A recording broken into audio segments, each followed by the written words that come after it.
2014, a private wildlife reserve was established in the Waterberg region of the Limpopo province. And one of the objectives of the management of the reserve was to introduce the Big Five of Africa, which of course includes the African lion.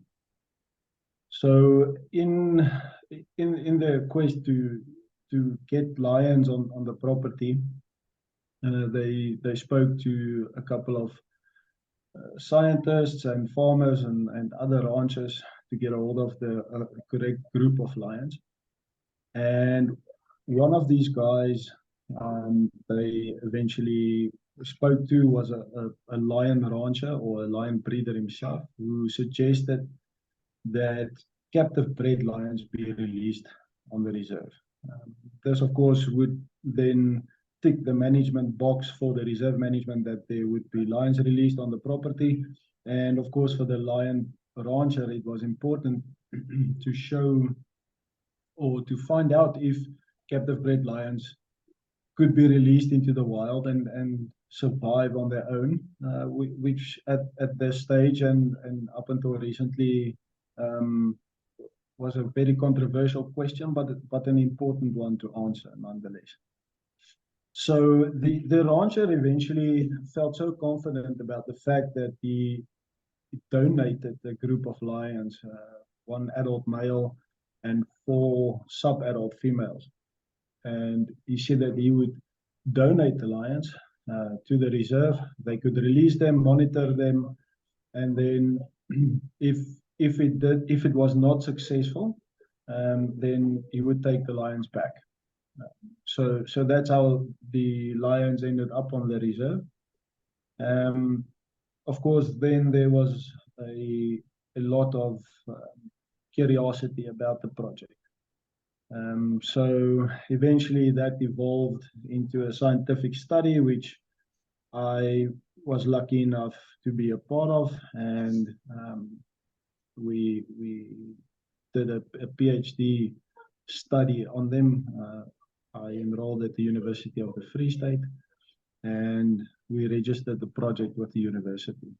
So that's basically the birth of this project.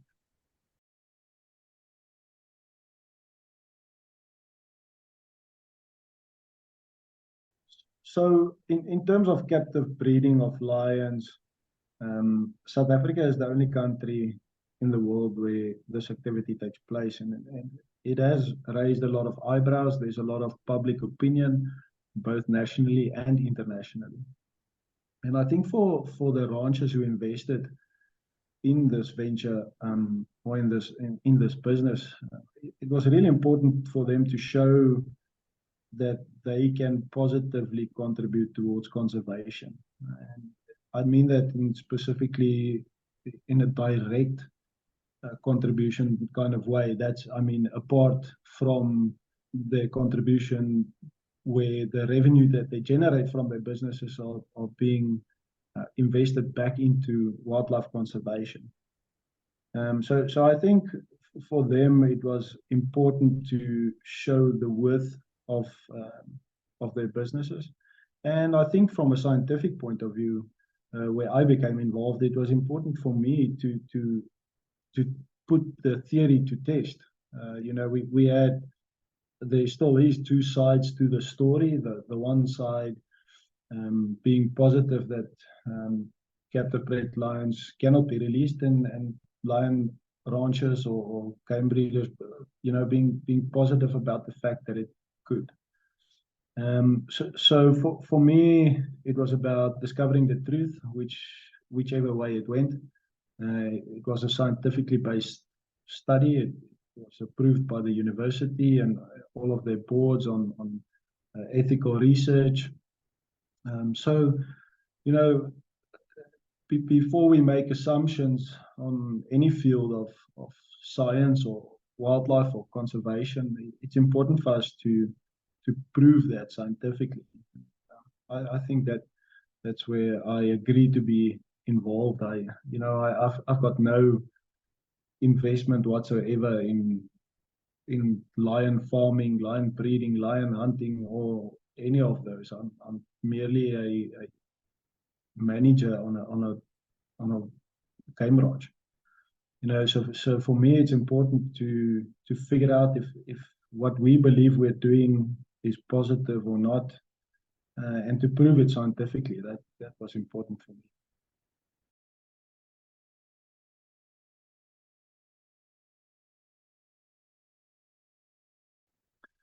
So to answer your question, I mean, physiologically, there's no difference between these animals.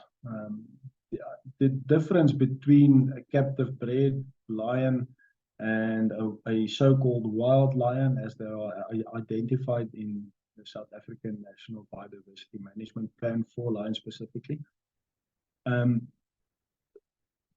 The difference lies in the opportunity that these animals have to provide for themselves. In other terms, procuring food and water and shelter and selecting mates for breeding and competition between different animals. All those things are managed within a captive system. So in other terms, obviously a captive bred lion doesn't have the opportunity to hunt, and I think that is where the question arose that they wouldn't be able to provide for themselves because they've never had the opportunity to do so, therefore they lack the ability. Whereas a wild lion, obviously, in an extensive system, it needs to acquire the skills necessary, first of all, to track down a potential prey animal. Secondly, to effectively stalk and take down and then kill that animal for the lion to be able to feed on it, and thus carry a body condition that allows that animal to be able to breed. I think that's the major differences that we can look in. Sure, we can be very specific about things like genetics and all those other things, which I think is irrelevant in this question, in this scenario. It's quite irrelevant. I think recently there's been a paper published on the genetic integrity of the captive breeding lion population in South Africa, which seems to have been fairly positive towards the captive bred. In other words, they are less likely to be inbred than we might have thought initially.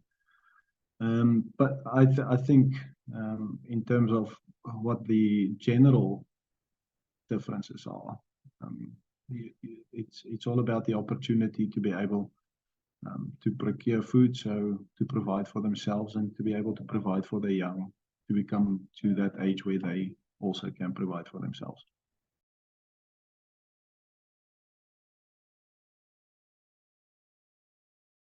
Okay, so obviously that's a good question. We had a research question posed to us with the study, and obviously the question that was posed was, can captive bred lions be successfully reintroduced into a wild or an extensive system and survive and regenerate? So we have to go and look at what would qualify as a successful reintroduction. So first of all, a couple of things need to happen. Obviously, like I said in the previous question,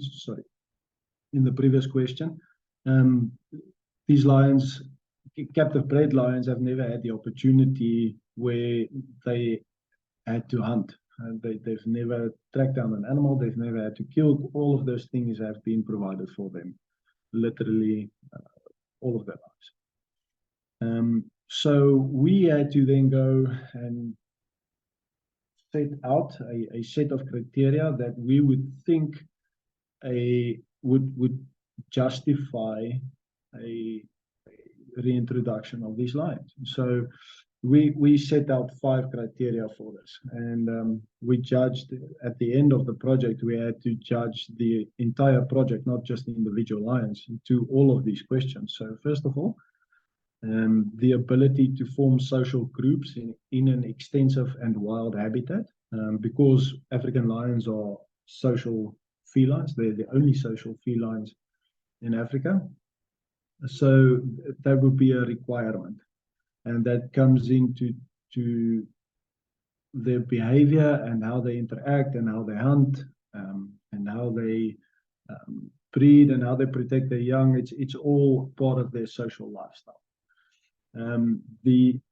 So secondly, would be the ability to become self-sustaining with no interference or supplementation by management. That is the reserve management. In other words, the lions would have to be able, like I said, to procure their own source of food and water.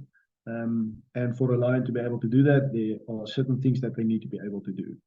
They need to find an animal that is suitable for them, suitable to them to eat, and obviously stalk it and take it down and kill it and then be able to eat it before they get chased away or their meal gets taken from them. So that was the second important criteria that the project was measured against.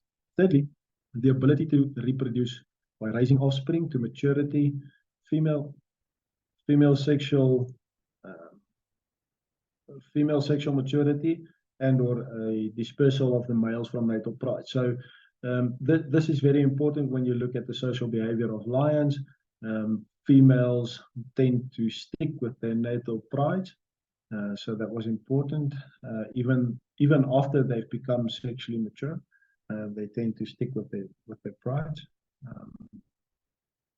Whereas the males are pushed out by the adult male who holds tenure over the pride.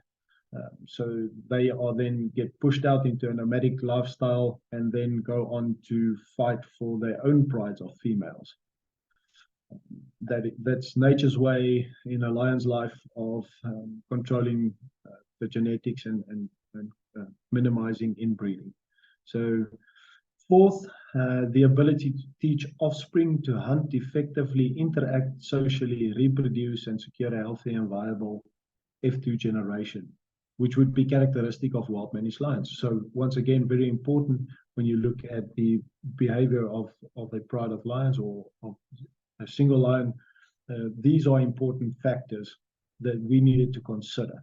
So in other terms, even if these captive bred lions that were released onto that reserve, even if they were able to breed successfully and reproduce offspring, would those offspring be able to do the same thing? In other words, would there eventually be an F2 generation or second generation born from these original founder population of 5 lions, the 4 females and the male?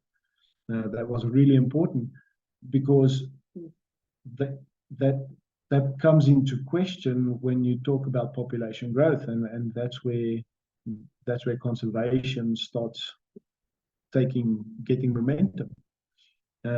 So it was really important for us to see these lions generate generation after generation after generation. That would be the trademark of a really successful reintroduction. And I think that would be, whether they were captive bred or not, all of these things would be really important in a reintroduction to deem it anyhow successful. So lastly, we looked at if these lions could be regarded as suitable potential founders for reintroduction programs, where wild populations have disappeared or need to be augmented. That last bit is really important because it would not make a lot of sense to reintroduce lions into an area where there's already healthy populations and healthy population sizes. Contrary to popular belief, the African lion in South Africa is not really that endangered. I mean, we've got the Kruger National Park with almost 2,000 wild lions. We've got several other national and provincial parks with healthy populations of lions, and we've now got just over 60 private reserves, also with healthy lion populations, to the point where these lion populations in private ownership in extensive systems have to be managed. In other words, they use some or other form of contraceptive measure to contain the wild lion population from exploding. Because we need to ask ourselves the question that where are we going with all these lions that keep popping up? It's a fact that in certain parts of Africa, lion populations are being decimated, and there's where we need to augment, and that's where we need to focus our attention and our energy in lion conservation. I do not believe that South Africa has a lion problem in terms of how many we have, but definitely there are countries in Africa that have some problems, and the problems vary greatly from human wildlife conflict, where lions make a nuisance of themselves because there's no measurement, or there might be no measurements in place to protect these people in rural areas and their livestock, which they depend on, from lions. So that becomes a problem, and unfortunately, usually the human populations come out on top, and it's the wildlife that suffers. And this is not only so for lions; it's so for many of our wildlife species right across Africa. So, anyways, those are the 5 measurements that we use during the project. At the end of the project, to establish whether or not this was could be identified as a successful release or reintroduction or not.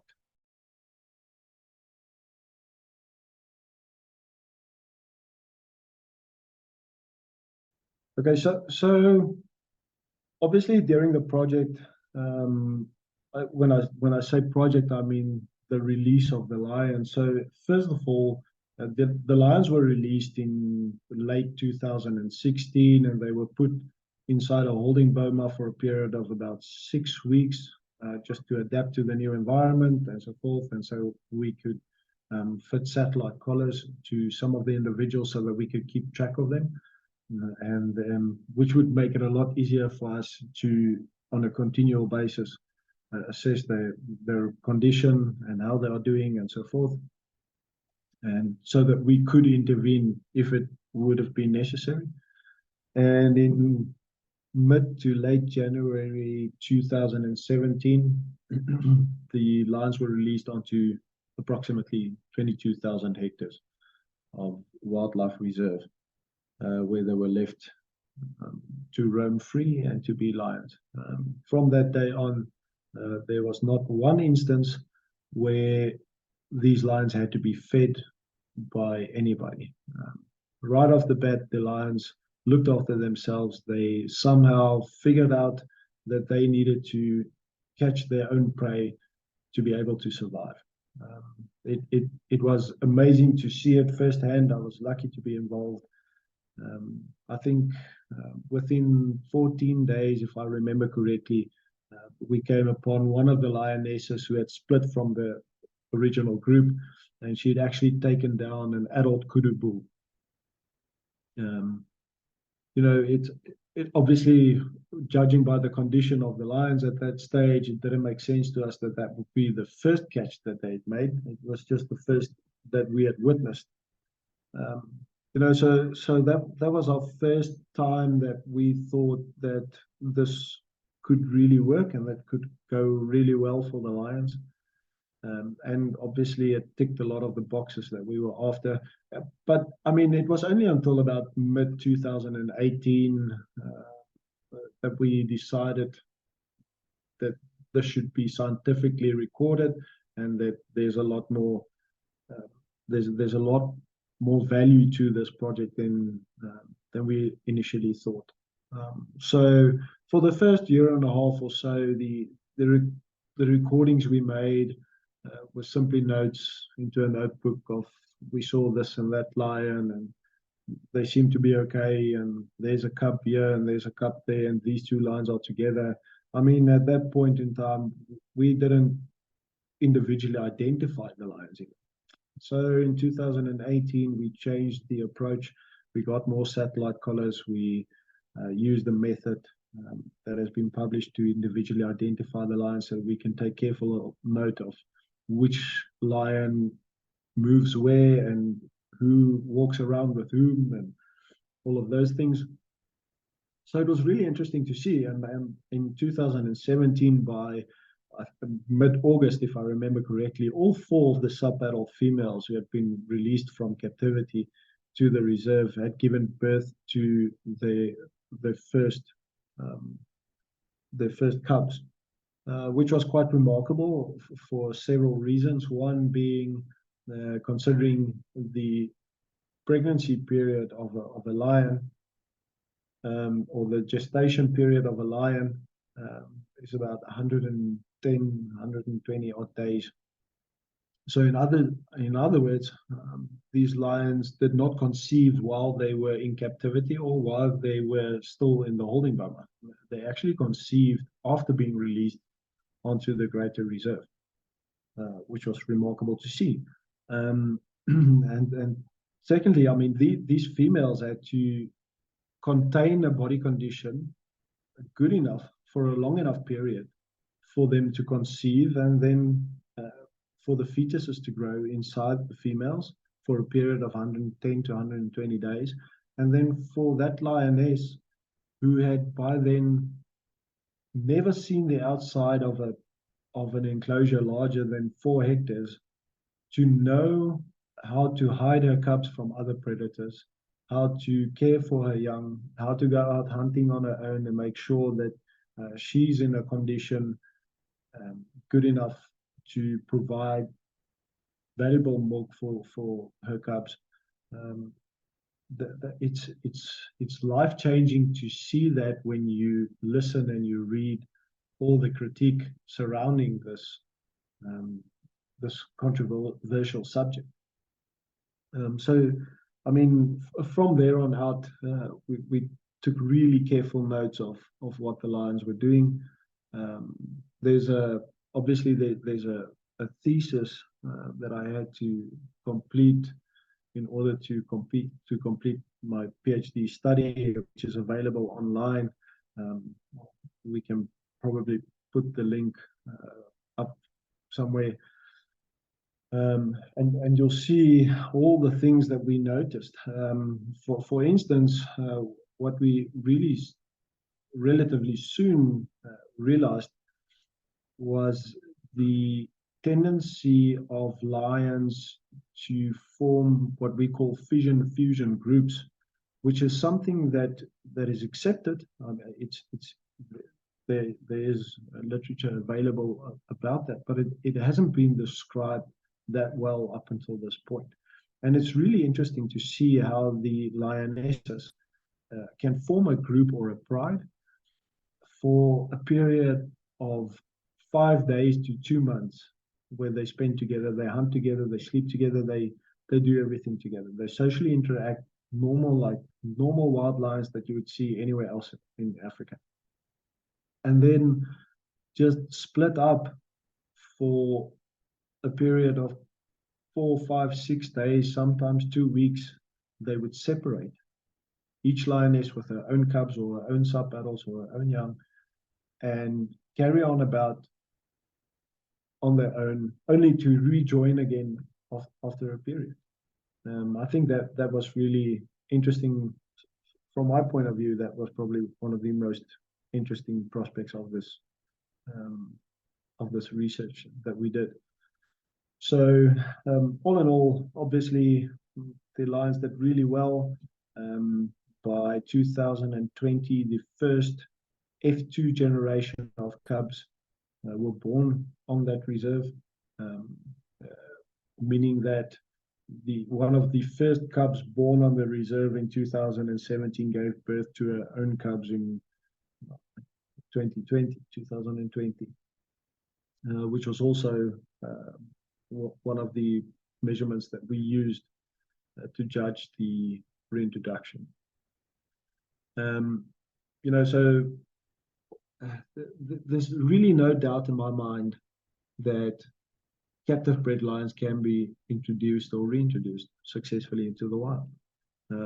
We've seen it happen. Some of the lions are still on the reserve. The reserve management has actually, over the years, um, they've had to implement contraceptive measures um, to contain the growth of the population. It's something that I said earlier. They grow the population grows so rapidly that it would be unsustainable for an enclosed land, even as big as 22,000 hectares, to contain all the lions that get born there.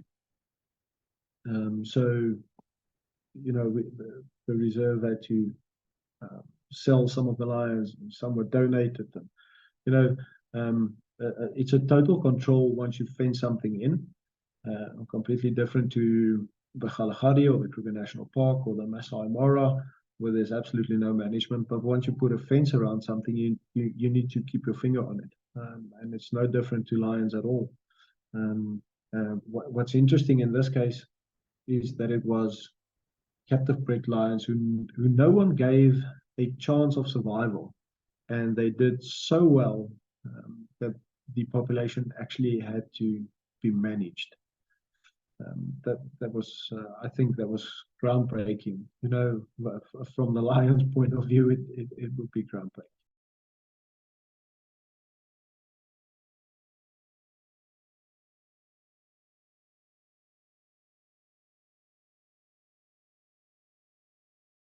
The key takeaway for this would be to put our theories to test before we cast anything in stone. You know, we there's a lot of media available for us about lions and the captive breeding industry and hunting, and and we get undoubtedly we get influenced by that. We make our own assumptions sometimes, and we sometimes just accept those as facts. I think this study has shown that it's important for us um, to test our theories, really scientifically try and prove what we believe before we make any statements. I think that's important, not only for lions, but for most things in wildlife and in life in general. Um, it's I learned something very valuable from the study. I have, like I said, I've got no investment in lion farming or breeding whatsoever. I really couldn't.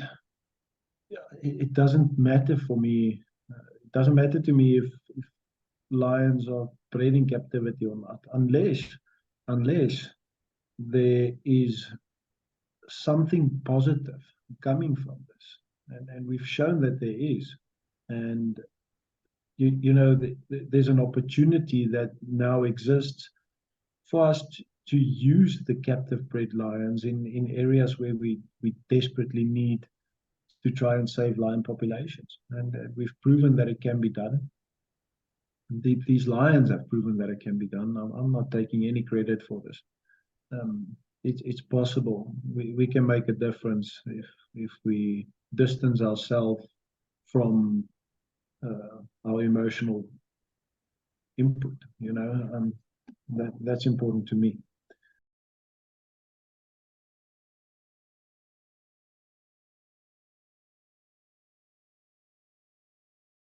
I'm I don't know if I'm the correct person to be answering this question. Um, for me, it's about a lot more than the lions in captivity. Um, I'm sure I have no doubt in my mind that there is an element of criminal activity within the lion breeding industry. Most definitely, we've all seen that. There's in certain cases, specific cases, there's a lack of ethics for sure. But that's the case for many industries.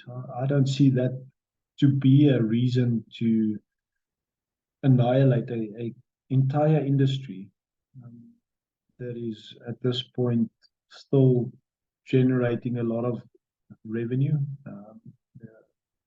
and that revenue can, and in certain and in most cases, are being used for conservation, for the good.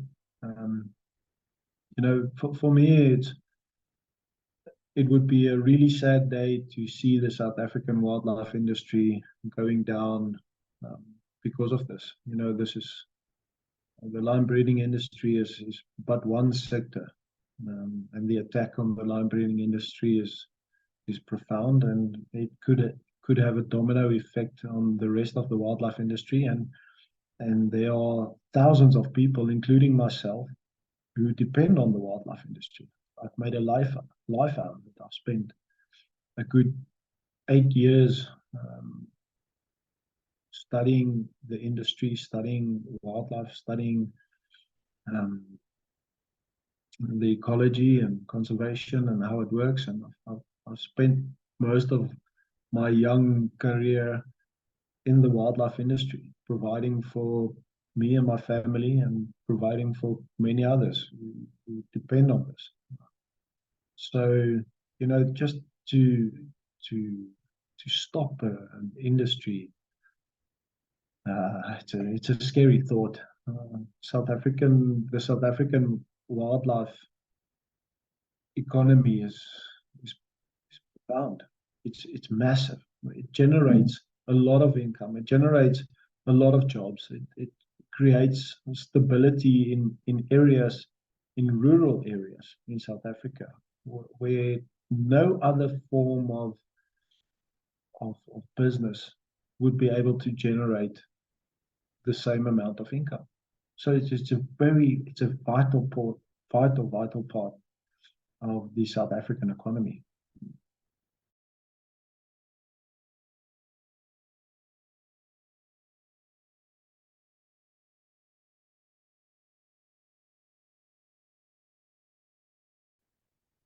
So for me, I think um, most of the reactions with regards to lions and lion conservation is very emotional. Um, and of course, everyone has seen the movie The Lion King, so there's an emotional attachment to lions, and they're beautiful animals. They're fantastic animals. They're fascinating animals. We all love them. Um, but in the South African context, um, we need to ask the question if they carry a monetary value or not. And we've seen it with many other wildlife species, that as soon as the monetary value gets taken away, it won't be preserved. It won't be conserved. It's unfortunately, or fortunately, I don't know. It's the way it works in South Africa, and especially in the wildlife industry. Um, these animals, some are wild, some are captive.